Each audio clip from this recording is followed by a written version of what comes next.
Citoyennes et citoyens, la patrie est en danger. Il est temps de relever nos têtes longtemps courbées. Goûtons les ennemis du Congo, Théor et leurs alliés. Le temps du changement a sonné, la révolution a commencé.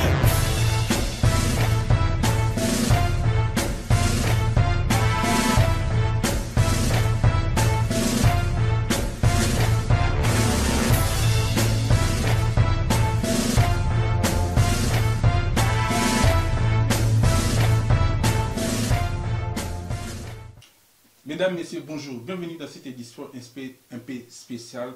Pourquoi spéciale? Parce que Touyambi a un de nos frères compatriotes que j'ai l'honneur de présenter qui habite Genève, mais c'est Rémi Luvumbu au Bozomo là déjà. Mais par contre, je tenais quand même à vous dire, le cadre que nous a reçu aujourd'hui, c'est dans nos studios de messieurs Guy Soleil Pouloulou, na Bobiso que je vais commencer à dire bonjour et d'essayer un peu parler na Bobiso contexte, il y a Bobiso. Bonjour monsieur Pouloulou. Bonjour Mosengo. Alors Bobiso c'est un média panafricain que nous avons mis en place. Et nous sommes une petite équipe, toujours bien travailler. Alors, champ de vision d'Abisso est plus panafricain que congolais parce que nous partons du principe que si nous faisons pour l'Afrique, automatiquement nous faisons pour le Congo. Mais si on fait pour le Congo, on ne fait pas forcément pour l'Afrique, même si on dit que voilà, le Congo est sous forme de l'Afrique, sous forme d'une revolver, et que la gâchette se trouve au Congo. Le principe, voilà, nous l'avons aussi en tête, mais nous faisons un peu les choses de manière globale, c'est-à-dire qu'on parlera aussi bien de la RDC, mais surtout plus de l'Afrique. Et pourquoi Bobiso? Pourquoi Bobiso? Bobiso, ça veut dire simplement ce qui est à nous. Ce qui est à nous, et selon nous comment devons définir un mot Bobiso, c'est comme si on dirait notre culture, parce que ce qui est à nous, ce qui est propre à chaque peuple dans le monde, c'est leur culture, leur manière de voir les choses, leur manière de faire les choses. Voilà, merci beaucoup. Moi, je pense que c'est intéressant, surtout quand vous parlez Bobiso. Bobiso aujourd'hui, tu as dit qu'il y a des opposés problèmes dans la République démocratique du Congo. Gloire à Dieu, heureusement, tu es allé aussi avec un de nos compatriotes qui habite Genève, précisément Genève, Ouazali, coordinateur général du bureau d'études et stratégique pour la paix et le développement des pays Afrique subsahariens, avec la RDC comme référence pilote à Cantec Intelligence. M. Rémi Luvumbu, bonjour. Bonjour mon frère, bonjour M. Pouloulou. D'abord, bienvenue dans Mbokanabiso dans Paris. Oui, et alors, on va essayer quand même de parler de la situation actuelle de la République démocratique du Congo. Je voulais être vraiment bref pour comprendre penser Nabiso. Expliquez-nous d'abord en deux lignes. Arcantec Intelligence, bureau d'études, c'est quoi? Alors, je vous explique. Arcantec Intelligence, c'est un bureau d'études stratégiques pour la paix et le développement des pays d'Afrique subsaharienne avec la République démocratique du Congo comme référence pilote. C'est-à-dire quoi? Nous avons fait l'étude du contexte africain. Nous avons compris, comprendre le contexte congolais reviendrait à comprendre le contexte africain. Donc nous travaillons, notre objectif est d'apporter la paix et le développement dans les pays d'Afrique. Donc nous travaillons déjà avec d'autres pays d'Afrique, malheureusement chez nous, nous ne sommes pas encore implantés. Donc au début, Arcantec fut une entreprise privée suisse. On a une proposition du gouvernement congolais, on a délocalisé pour aller installer au Congo pour répondre à la problématique de délaissage, qui est une partie pour le développement. On est arrivé là-bas, on a eu des soucis, comme vous savez, quand la politique n'avance pas, l'économie n'avancera pas non plus. Donc au début, Arcantec Intelligence, c'était Arcantec Engineering, c'est-à-dire une vision de développement. Et quand on est rentré, on a dit, bon, puisque l'économie ne marche pas, la politique ne marche pas, on a ajouté une option politique. Aujourd'hui, c'est Arcantec Intelligence, qui est l'émanation de Arcantec Engineering, qui est une partie surtout au Congo. Et vous travaillez avec quel pays? Alors, aujourd'hui, je travaille avec Comore, avec Guinée équatoriale. D'accord. Comme vous parlez des bureaux politiques, je pense quand même il y a des idées, des concrets. Qu'est-ce que vous avez déjà proposé comme idée? Au Congo ou dans d'autres pays? En général, dans d'autres pays. En général, nous, on nous appelle pour répondre à des problématiques. Par exemple, amener l'eau, amener l'électricité, il y a les poubelles à traiter, il y a les inondations, comment construire des ponts, comment construire des immeubles, comment faire des projets des chemins de fer, comment urbaniser une cité. En fait, Arcantec, ces bureaux, nous travaillons avec d'autres consultants. Mais Arcantec en soi, nous avons 4 ingénieurs qui sont permanents.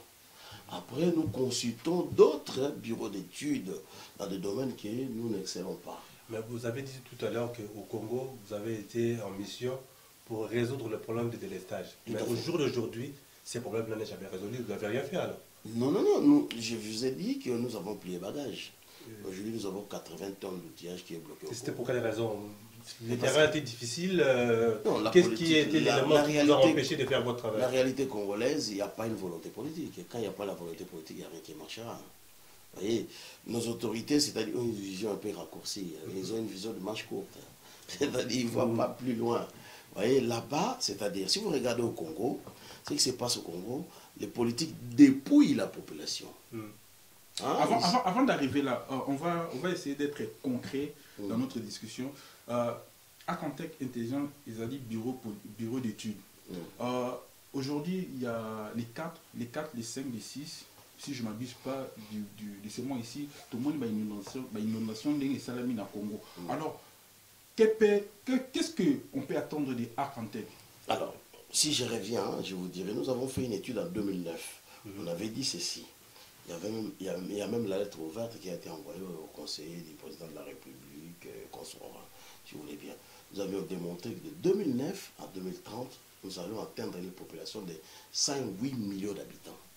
Et si rien n'est fait, de 2009 à 2030, nous allons perdre 30% de la population congolaise, qui équivaut à 32 500 000 Congolais vont mourir. La cause, c'est la consommation de l'eau potable. Ça, c'est une étude qui a été faite en 2009. Par votre bureau d'études? Dans notre bureau d'études. On l'a annoncé, on l'a présenté à la FAO, aux Nations Unies et consorts.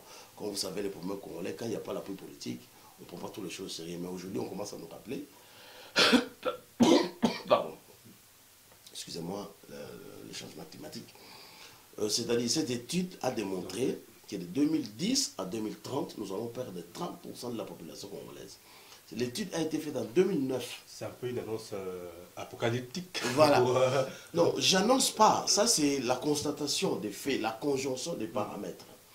Et la cause, c'est la consommation d'eau potable, les causes de la salubrité, les délestages en soi, l'urbanisation. Ce que vous parlez aujourd'hui, l'inondation, un consort, ce sont les choses qui ont été prédites. Dans son ensemble, vous pouvez vérifier. Faites une étude. Sur 10 personnes, vous avez au moins 2 personnes et demie que vous avez connues, qui sont mortes aujourd'hui. En cas d'espèce aujourd'hui, qu'est-ce que l'Arcantec propose au gouvernement congolais? Nous, on n'a rien à proposer au gouvernement congolais. Ils doivent plier bagages, partir, c'est fini. Ils ont échoué, ils sont médiocres, je suis désolé. On peut pas proposer. Ça ne vaut pas la peine de proposer. On ne peut pas. Il n'y a plus de gouvernement au Congo. Ceux qui sont là sont hors mandat. Il faut être clair. Moi, je ne veux pas revenir. On a proposé avant. En 2008, on avait proposé 5 ans plus de coupures d'eau et d'électricité sur tout l'étendue de la République, de la ville de Kinshasa. On avait proposé. Et après, à un moment donné, il faut arrêter. On va continuer à proposer jusqu'à quand? On a proposé, on est venu, on a mis de côté l'aspect politique, on s'est dit qu'on aime ou qu'on n'aime pas. À un moment donné, il faut participer au développement de notre pays. Nous avons plié bagage, on a pris des risques, on est allé. Mais c'est quand même un scénario catastrophe. Vous connaissez, enfin, selon vos études, que 30% de la population va mourir si jamais on ne fait rien. Mais est-ce qu'aujourd'hui, si on vous donnait les moyens, est-ce que Arcantec pourra faire le nécessaire pour empêcher cette chose-là? Oui, nous pouvons diminuer cette hécatombe, mais on ne peut plus rien faire. Qu'on le veuille ou pas, environ 20% de la population congolaise vont mourir. Parce qu'il faut comprendre, pour que quelqu'un meure. Mais ce n'est pas d'une mort naturelle, parce que, bon, de toute façon, tous nous allons mourir. Non. Nous dirons... Quand nous vous parlons 30%, c'est les 30% non inscrits dans la liste des morts de Dieu. voyez, c'est un tiers des populations dont la mort sera causée par la mauvaise gestion et la mauvaise gérance, par la situation calamiteuse du pays, hein, par la mauvaise volonté politique. Et cela ajouté au nombre de morts normales. Hein, vous voyez, vous prenez la croissance démographique de la République démocratique du Congo qui fait 3% l'an. Vous voyez, si vous faites des calculs, en 1980, on était 27 millions d'habitants. Hein, si vous prolongez, vous verrez qu'en 2030, nous devrions atteindre, je dis bien, nous devrions atteindre 108 millions d'habitants. Mais d'où est-ce que vous tenez vos chiffres là? Parce qu'aujourd'hui, avec les études sérieuses des organismes internationaux, je ne sais pas si les chiffres sont correspondants. Mais nous avons les statistiques au SOC. Même les nations, quand vous voyez des chiffres sur Internet, il y a des chiffres que nous émettons aussi. Hein, et nous consultons aussi des études faites. Les études face à la réalité du terrain, il y a des paramètres, hein, indicateurs qu'on prend, qu'on met, il y a des équations mathématiques qu'on fait, projection, continuité, ainsi de suite, et ça nous sort des chiffres avec des paramètres, on peut analyser. Et puis on fait aussi des échantillons, hein. Il y a l'équation de Bernoulli qui fait l'échantillon, on prend un nombre de personnes, une classe de société, une classe de population, hein. On évalue, après avoir observé, on constate. Faites une expérience aujourd'hui. Moi je n'aimerais pas partir sur la base des chiffres parce qu'on risque de se perdre. En cas d'espèce, aujourd'hui, il y a des gens qui gouvernent ces pays. Arcantec étant que bureau d'études, pour empêcher tout ce qui se passe, tous ces massacres qui se passent, qu'est-ce que vous proposez au gouvernement congolais? Il faut rêver... Même pas au gouvernement de Kinshasa. On va dire au problème de la politique actuelle. Voilà. Première chose, comme je vous ai dit, sans une stabilité politique, il n'y a rien qu'on puisse proposer qui marchera. Quand la politique ne va pas, vous pouvez être savant, ingénieur, machin, il n'y a rien qui marchera. Donc aujourd'hui, il faut revenir dans les cadres constitutionnels. Pour revenir dans le cadre constitutionnel, nous avons fait une proposition, bien entendu. Nous avons fait la proposition de la résolution AAA, l'ouverture de l'accord d'assistance administrative, qui a été adressé le 15 février 2016 au secrétaire général des Nations Unies, qui disait « Les hommes politiques congolais n'ont pas de solution. » Et les choses continuent, Kabila va continuer à les dribbler, et c'est ce qui s'est fait, il les a dribblés, il va les dribbler, il va continuer à les dribbler. Non, mais vous ne reconnaissez pas quand même l'effort des politiciens congolais aujourd'hui qui, malgré eux, font quand même les nécessaires pour trouver des solutions il n'y a pas au problème du Congo aujourd'hui. Non, il faut être honnête, il faut appeler les chats par son nom. Ils sont médiocres. Quand on dit qu'ils sont médiocres, ce n'est pas que la majorité présidentielle et l'opposition. L'opposition, c'est encore pire. Parce que le pouvoir, il a des objectifs qu'il a assignés. Rester éternellement au pouvoir. Ils arrivent. Là, ils arrivent bien. Ouais. Vous voyez? Mais l'opposition, qu'est-ce qu'ils veulent? Ils veulent chasser Kabila. Ils vont arriver comment? Ils n'ont pas de solution. Ils sont là, des gens qui marchent, ils conduisent un peuple les yeux bandés. Est-ce que le bureau d'études Arcantec n'a pas des acquaintances avec soit les hommes du pouvoir ou les hommes d'opposition pour ne fût-ce qu'apporter une solution aux problématiques? À un moment, vous avez soutenu les idées et les orientations de Vital Kamerhe. À un moment, vous êtes basculé sur M. Ilunga. Les trucs, quand vous parlez, parce que vous avez toujours tendance à parler des trucs. Les trucs, c'est quoi? Aujourd'hui, il y a vos amis qui sont dans le gouvernement. Emmanuel Ilunga qui est dans le gouvernement. Pourquoi ne pas le proposer? Alors, s'il vous plaît, ne me parlez pas de M. Ilunga, je ne le connais pas. Je suis désolé, je ne le connais pas, je n'ai jamais...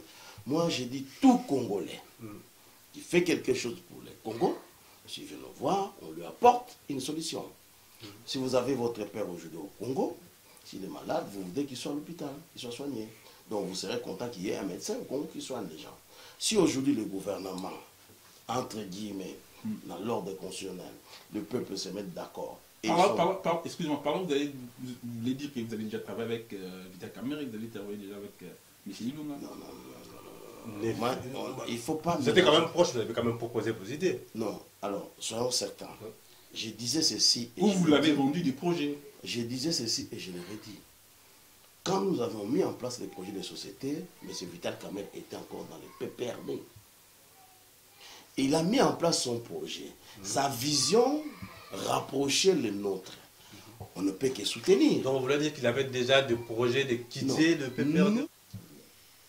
On ne peut pas, c'est-à-dire fermer les yeux au malheur qui endeuille le peuple congolais.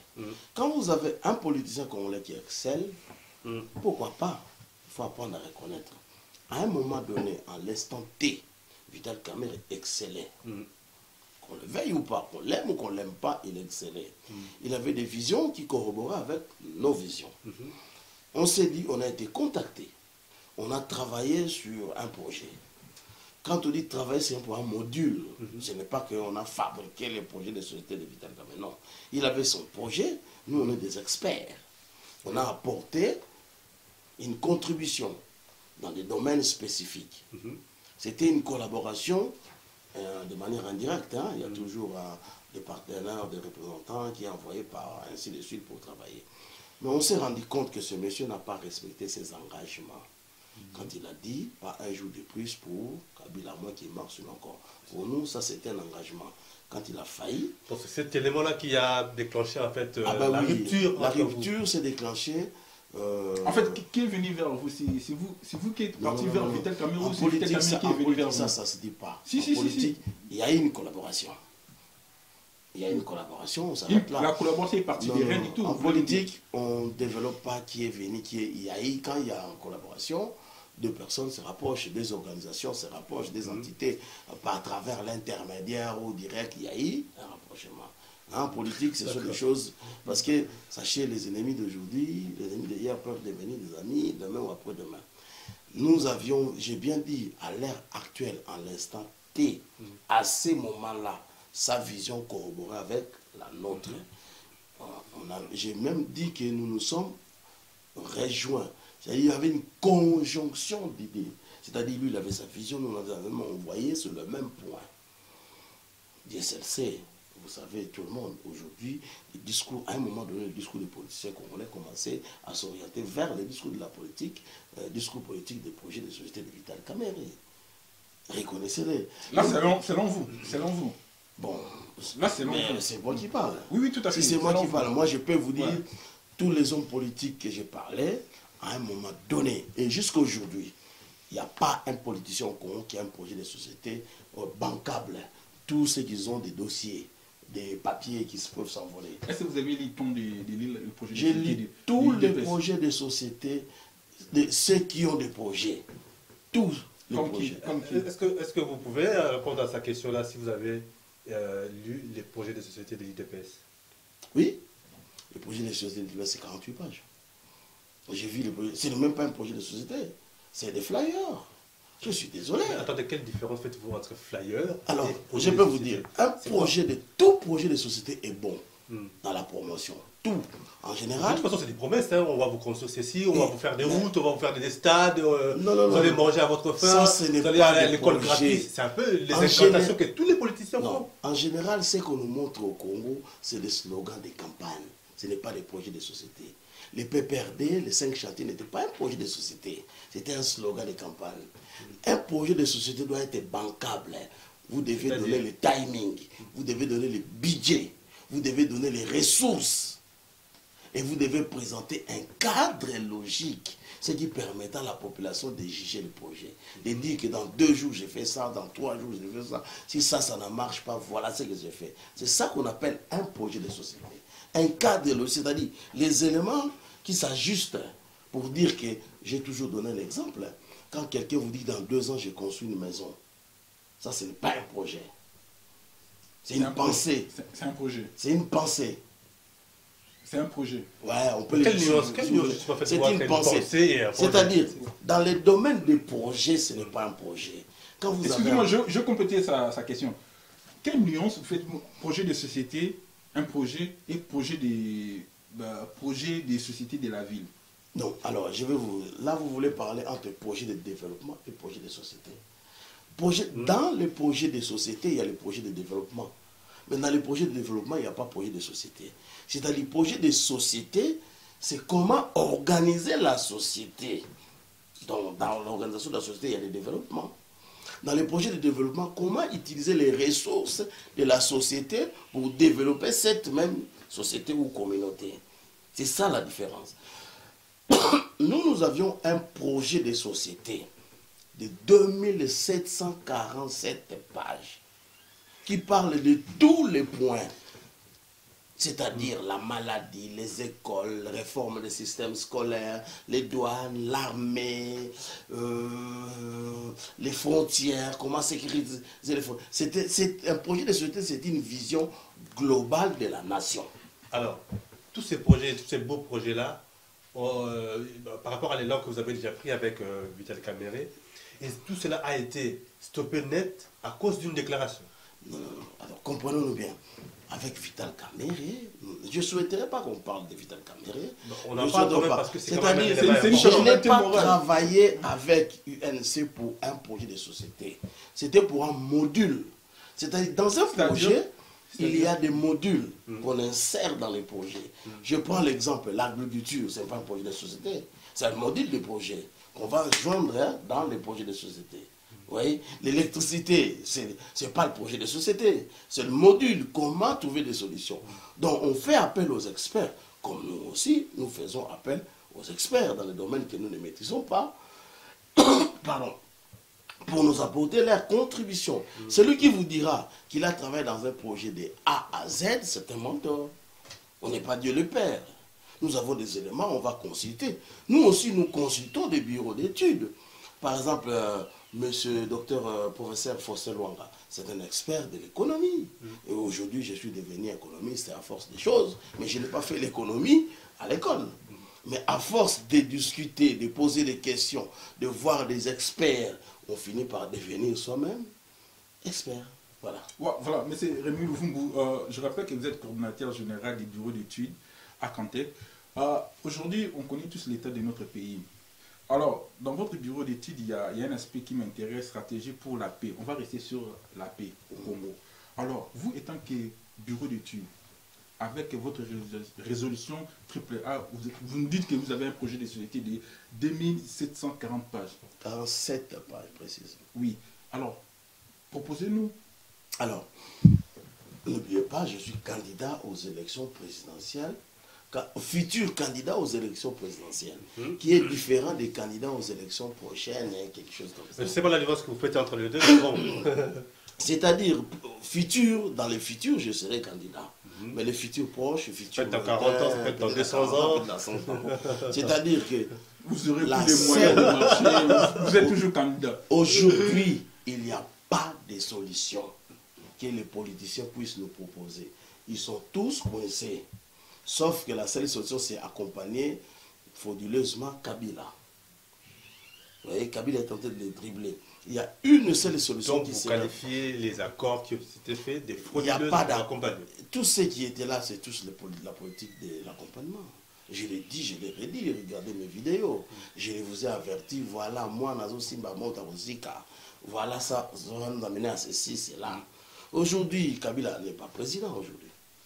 Ni l'accord, ni quoi. Je vous avais même dit que si ce monsieur n'a pas respecté... Dans la légalité, oui, mais je pense que sur les faits, c'est encore lui qui comme on dit, préside encore les... illégal, illégitime. Tout ça mélangé, il n'est pas président. Dans des pays qui se respectent, désolé, au Congo, il n'y a pas de militaires, il n'y a pas des hommes de loi. Tous, c'est des fanfarons, je l'ai dit et j'assume. Parce qu'ils n'ont même pas respect par rapport à leurs paroles.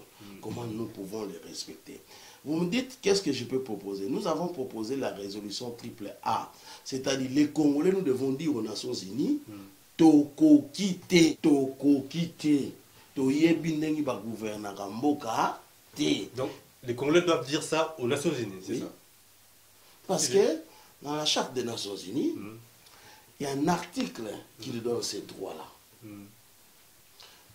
7e chapitre, charte 7e chapitre, article 39 à 42, qui explique que quand un pays a des troubles, c'est un droit, quoi. C'est comme quelqu'un qui est au chômage qui dit que je n'ai pas de boulot, il va voir, ici c'est quoi? Pôle emploi. Pôle emploi, il dit que je n'ai pas de boulot, je n'arrive pas.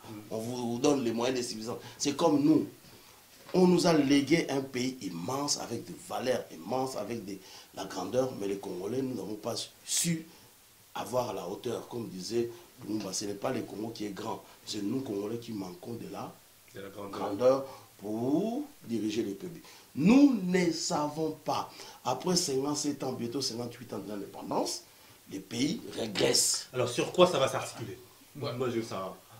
Rémi Louvumbu, parce que Jusqu'à là, vous ne répondez toujours pas à ma préoccupation, à notre préoccupation. Rémi Luvumbu, président, coordonnateur général du bureau d'études, vous proposez Bissou Nidinaka actuel pour retrouver la paix au Congo. Vous nous proposez tout le monde en Nations Unies qui est au Kokiti. Oui, c'est ça la proposition des bureaux d'études. Je vous explique, c'est la stratégie, la vision des Arc-en-Terre tourne autour de stratégie, modération et conciliation, la politique de Marc Matart. Il faut savoir contourner la chose. Je dis toujours aux gens, si vous êtes dans une maison, vous soupçonnez un enfant qui vole de l'argent à la maison, c'est votre enfant, vous n'allez pas le chasser. Qu'est-ce que vous allez faire? Un homme intelligent, il va prendre l'argent, il va donner à celui qui vole. Comme ça, il n'y aura plus de vol. C'est-à-dire, nous devons responsabiliser les Nations Unies parce qu'ils sont responsables. Ils ont perdu toute leur légitimité au Congo. Nous devons maintenant les responsabiliser. Comme ça, il y aura des coupables qui seront cités. Donc, l'enfant là que vous considérez, c'est les Nations Unies. Voilà, c'est les Nations Unies qui volent. Parce que les troubles qu'il y a aux Nations Unies, mis à part notre responsabilité, l'incompétence généralisée, non-maîtrise des outils de développement, les paramètres, les leviers, qu'on sort et comment gouverner un pays, et puis l'envie qui est autour du Congo, avec tant de richesses, j'ai dit toujours, parce que nous ne savons pas.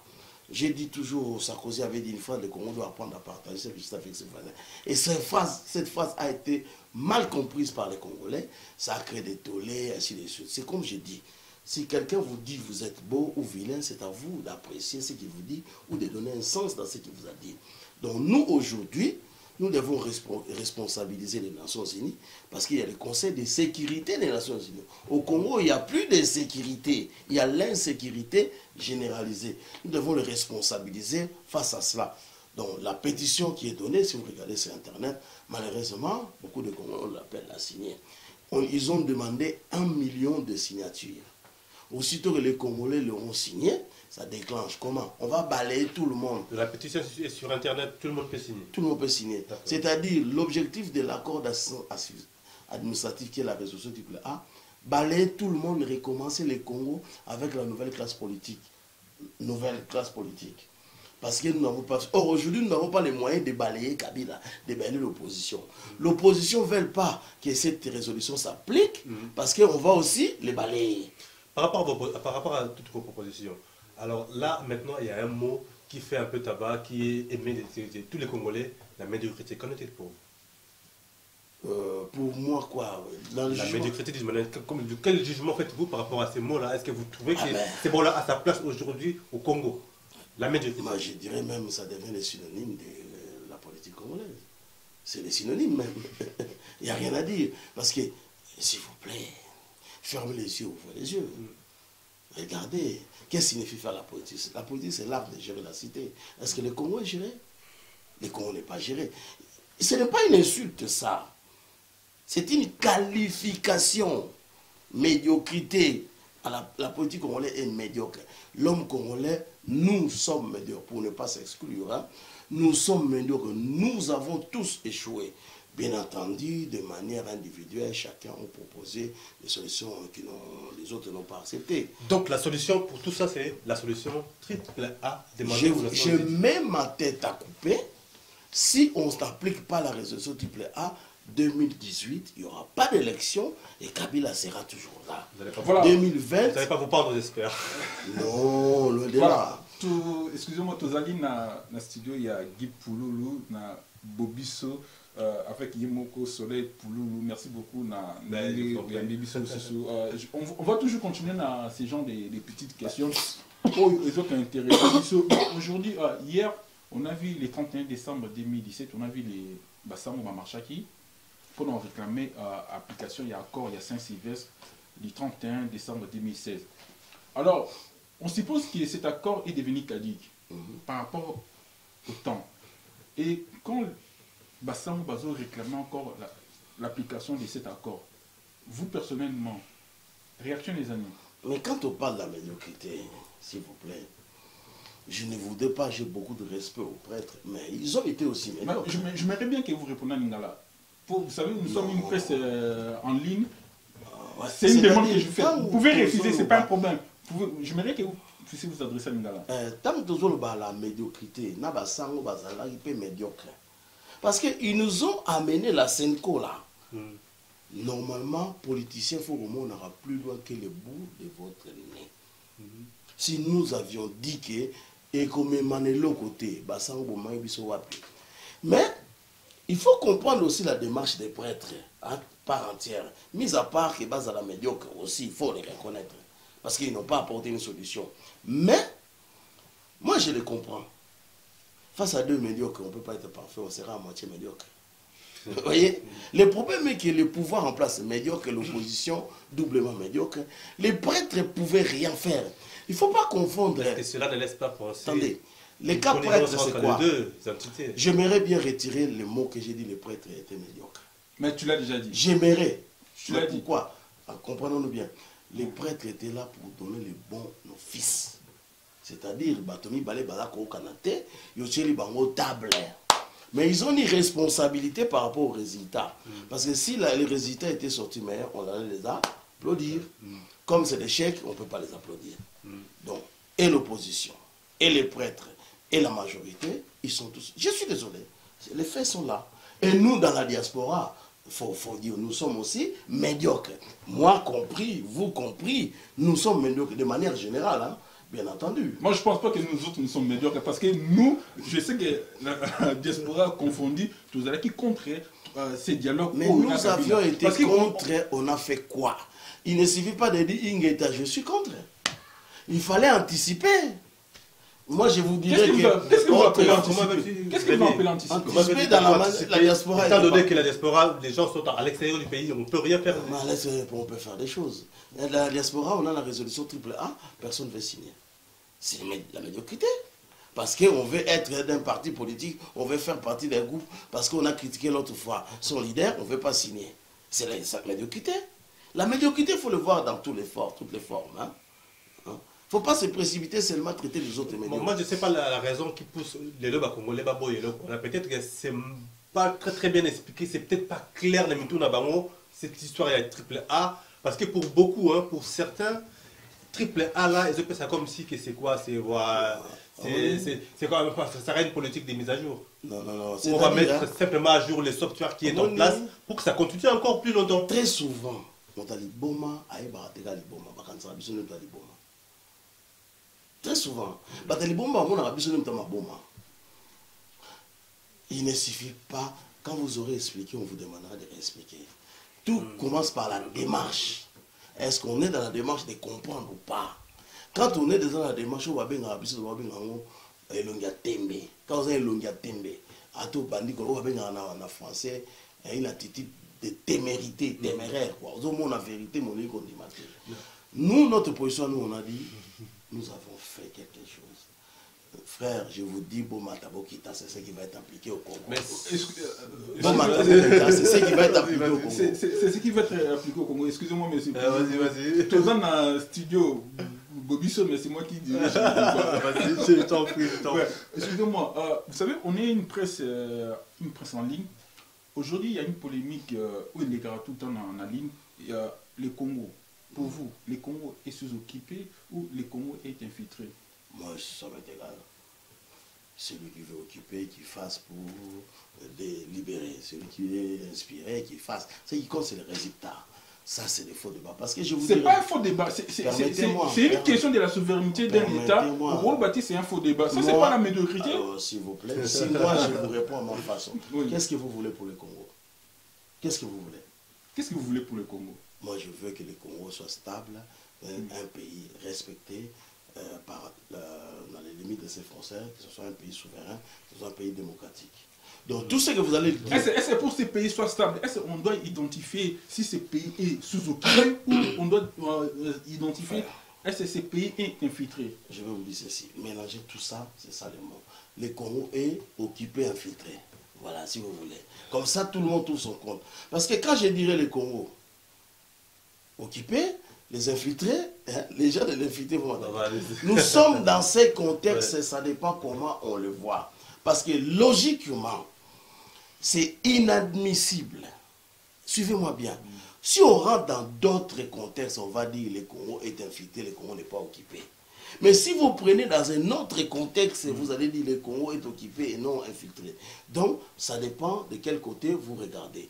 Ceux qui disent que le Congo est infiltré, faites de la sorte que les infiltrés partent. Ceux qui disent que pardon, le Congo est occupé, faites de sorte que les occupants partent. Un point pour moi, qu'est-ce que vous faites quand vous avez fait un constat? Nous, on a fait un constat de la situation du Congo. Nous avons mis en place des solutions pour y répondre. Moi, je ne suis pas un adepte de débats interminables. On a dit Congo occupé, infiltré après. Vous allez faire quoi? Alors, vous avez... le débat, c'est très important dans un pays. Dans un pays, si vous appliquez votre résolution triple A, moi, je pense qu'on doit quand même résoudre cette identité du peuple congolais. Oui, parce qu'aujourd'hui, Tuebi est à Congo, na Est à Congo. C'est pour cela, moi, j'ai pensé que c'était idéal d'avoir une réponse claire de votre part, du bureau d'études. Okay. Je vais vous aider. Vous voulez que je rende la question de mon confrère Eza, est-ce qu'il a bien été de diagnostiquer la maladie où ils ont souffert au Congo pour que dans votre bureau d'études vous en été efficace? Alors, je vais vous dire, les Congo, si vous suivez dans les contextes que nous sommes, on a commencé par infiltrer le Congo pour l'occuper. Est-ce que vous avez compris? C'est-à-dire, on a commencé, ils ont infiltré le Congo pour l'occuper. Est-ce que je déclare? Oui. C'est-à-dire, il y a les leaders congolais qui ont posé du problème. C'est-à-dire, nos jugements posent problème parce qu'il y a certains leaders qui sont allés aux élections. Vous voyez, hein? Du coup, vous ne savez pas... Mais, vous situez justement problématique dans la période... Il n'y a pas de période. Parce avant les indépendances, si, après ou juste récemment là. Parce que si vous revenez dans les contextes, beaucoup de gens, parce que vous savez, l'homme noir, comme disait Sarkozy, n'a jamais rentré dans l'histoire. Mais beaucoup de gens les prennent mal. Parce que quand nous voulons définir le contexte congolais, nous prenons la France à l'époque avec la... Non. Nous pouvons définir notre contexte. Nous disons, pour les Congo, ça, désormais, c'est ceci. S'il est vrai qu'on doit donner un nom, parce qu'on ne peut pas soigner les malades, la maladie sans l'avoir diagnostiquée. Mais dans la situation du Congo, nous, Arcantec, on n'est pas dans cette démarche. Nous avons proposé ce qu'on appelle 5 piliers pour résoudre les problèmes du Congo. Nous avions dit, il y a des choses qu'on peut ajuster. Premier point, c'est dialogue inclusif et compromis historique. Compromis historique, c'était une formule qui s'est faite en 1970 en Italie. C'est-à-dire compromesso historico. L'avantage des compromis historiques et des dialogues, c'est quoi? Parce que les dialogues parlent du passé. Les compromis, on décide qu'est-ce qu'on va faire demain. Parce que je prends l'exemple. Que voulez-vous faire demain? Oui, si c'est-à-dire il faut faire un compromis. C'est pourquoi je vous dis, dans un premier temps, il y a la résolution triple A. Montesquieu disait, il n'y a que la force qui enlève la force. Donc on va balayer tout le monde, tous à échouer. Il y a des observateurs internationaux, des administrateurs qui viennent, qui vont nous coacher, ce qu'on appelle le coaching administratif, qui vont nous accompagner, parce que la nouvelle classe politique, même s'ils venaient aujourd'hui, on laisse le Congo, malgré nos crions, on n'arrivera pas. Voilà, merci beaucoup, Bandegoubo Landabis, merci beaucoup. Je ne sais pas si vous arrivez à maîtriser la pensée de M. Rémi Luvumu, mais moi, j'essaie de mon côté, je suis peut-être soit loin d'un niveau à penser, j'ai un peu beaucoup de questions à poser, mais malheureusement on court derrière les temps. La résolution, il y a une résolution à Bino, vous parlez des 5 piliers pour nous résoudre la problématique à Congo. Alors, aujourd'hui... Mais j'aimerais les citer parce qu'on est bien monté. Parce que on court vraiment derrière. Je vais les citer en vitesse. Je finis ma question, après vous allez les citer, après vous répondez à notre question. Aujourd'hui, il y a un troisième dialogue où ils ont profilé dans l'horizon avec votre résolution. Parce que vous avez parlé des dialogues inclusifs et, je ne sais pas, ça m'a échappé. Aujourd'hui, il y a un troisième dialogue qui se profile à l'horizon. Qu'est-ce qu'on peut faire? Moi, je suis batabo dans la société. Celui qui veut aller au dialogue, il n'a qu'à aller. Pourquoi? Vous, avant de me poser la question, ça sert à quoi ces dialogues? Vous vous souviendrez, les derniers dialogues entre Guy Messin, Sylvestre et Kabila dit quoi? Il m'en manquait que 2%. Pourquoi revenir à zéro alors qu'il manque 2%?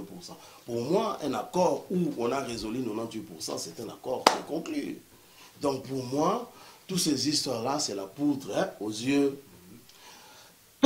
La Kabylie fait tout pour contraindre, je vous avais dit, la médiocrité règne. Regardez les politiciens congolais, tantôt certains, ils traitent Kabila de microbes, lui-même il devient double microbe, virus et consort, hein, M. Samson. Vous voyez, le problème c'est quoi? Une fois congolais, combien de fois? Les dialogues au Congo, ça ne vaut plus la peine. Aujourd'hui, c'est l'application de la résolution AAA, une période de 1000 jours qui va balayer toute la classe politique. Renégocier notre indépendance. Parce qu'il faut comprendre, le Congo, nous appartenons au Congo, mais le Congo ne nous appartient pas. Ça, c'est un autre débat. Mais c'est plus lourd parce qu'on a vraiment débordé. La question, quoi que c'est tout ami déjà, donc moi je te laisse plutôt conclure avec Merci beaucoup, M. Poulou. Mais moi, je trouve regrettable parce que si vous voulez appliquer vos résolutions, vous voulez apporter vos solutions dans Congo, on doit quand même trouver la maladie où ils ont rongé le Congo. Pour moi, je pense que M. Poulou a été d'accord dans la maladie où ils ont rongé le Congo, ils ont eu côté le matin, ils ont dit parce que le Congo est sous-occupé. Si vous avez peur de le dire ça, on peut comprendre. Par rapport à ça, mais moi je pense que le Congo est sous-occupé. Attendez, je vais vous arrêter, moi. Peur de qui? Parce que rejeter la balle sur les autres, c'est facile. Hein? Si vraiment il faut tourner, bon, pour arranger certaines âmes dans le binoc, le Congo a commencé, ils ont commencé à infiltrer le Congo pour occuper le Congo. Est-ce qu'on a une réponse sur la pécité? Ils ont commencé à infiltrer le Congo pour occuper les Congo. Ok? Alors, Olingi appelle sa réponse combien de fois? Voilà, merci beaucoup. Merci. M. Poulou. Bon, pour conclure, on a peut-être dernier mot. Dernier mot, où est-ce qu'on peut trouver? Dernier mot, on a ici nos frères. Vos témoins, vos salauds Boulingi, ils vont revenir sur la résolution AAA. La résolution AAA, c'est quoi? Il y a 3 années, 1000 jours, on va balayer tout le monde. On va prendre la nouvelle classe politique parce que l'ancienne classe politique est pourrie. Il y en a certains qui ont des gros ventres et consorts et ainsi de suite. On va prendre la nouvelle classe politique. On va ce qu'on appelle coaching administratif. Parce que si on nous laisse la direction du Congo aujourd'hui, on n'arrivera pas, tout est pourri. Pendant 1000 jours, on nous a commandé à remettre en place les structures. Après, il y aura dialogue inclusif et compromis. Pas les dialogues là, non. Compromis historique, compromis historique. C'est-à-dire définir les nouveaux rapports qu'on aura, qui va impliquer les royaumes de Belgique. Deuxième point, nous allons passer par ce qu'on appelle... Recoloniser ou... Non, j'ai bien dit compromis. Aujourd'hui, la Belgique colonise le Congo, non? C'est lui qui a imposé Kabila. Voilà. Attendez, j'ai fini. Deuxième point, commission vérité et réconciliation. Et de cette comité vérité et réconciliation sortira un leadership de groupe ou consensuel qui serait porteur d'un projet de société adapté à la réalité, non seulement du Congo, mais aussi de la région d'Afrique centrale. 4e point, nous devons faire des réformes institutionnelles, hein, donc par rapport à ce projet. Et 5e point, nous Congolais, nous devons adapter notre discours. Nous entendons, vous regardez souvent les combattants à la télévision. Le premier combattant vient Kabila dégage, le deuxième Kabila dégage, le troisième Kabila dégage, ça commence à gasser. On peut dire à un Congolais, il dit Kabila dégage, l'histoire est finie. Vous voyez? Donc on perd trop de temps. Les Congolais crient, mais il ne sait pas parler. Les Congolais pleurent, mais il ne sait pas revendiquer ses droits. Donc adapter notre discours, notre vocable, il faut que notre discours soit cohérent, soit vraisemblable par rapport aux normes internationales. Le Congo n'existe pas parce que le Congo existe parce qu'il fait partie des concerts des nations. Voilà. Donc notre discours doit avoir une forme adaptée. Je pense qu'il y a beaucoup à discuter, mais malheureusement, je suis vraiment désolé, obligé de couper cette émission. Il y a beaucoup à partager. Donc, je pense que comme nous sommes du temps où l'équipe la France ou bien à Paris, ou bien surtout non, moi, c'est que je demande au peuple congolais, tous les gens qui se disent intellectuels, savants, congolais, bravo. Mais vous, les journalistes, je vous demande de mettre une table ronde, les porteurs de projets, on les met devant. Discutons entre nous. Parce qu'il y a des termes technique, si je peux balancer, peut-être ça peut poser problème aux journalistes ou à qui que ce soit. Mais entre techniciens du Congo qui se disent que je vais apporter la solution du Congo, on se met autour d'une table, on discute sur les vraies orientations pour qu'enfin, parce que nous avons un seul Congo. Nous allons vous parler. Merci. Merci beaucoup, M. Soleil. Merci Nandemo Yami Bisso dans le studio Bobisso. C'était vraiment avec un réel plaisir. Un plaisir. Merci beaucoup. Merci. Voilà, si vous avez le temps, allez visiter la page ou Facebook, il y a Bobisso et médias, peut-être écouter les capitaux, ou bien sinon vous allez directement sur Info Dernière officielle, na YouTube, bien na page Bobisso. Et si vous voulez contacter M. Rémi Louvumbu, je pense qu'il est ouvert au Betika Rémi Louvumbu na Facebook et vous allez nous trouver. Merci beaucoup. Nandenge Bozi, patience, merci.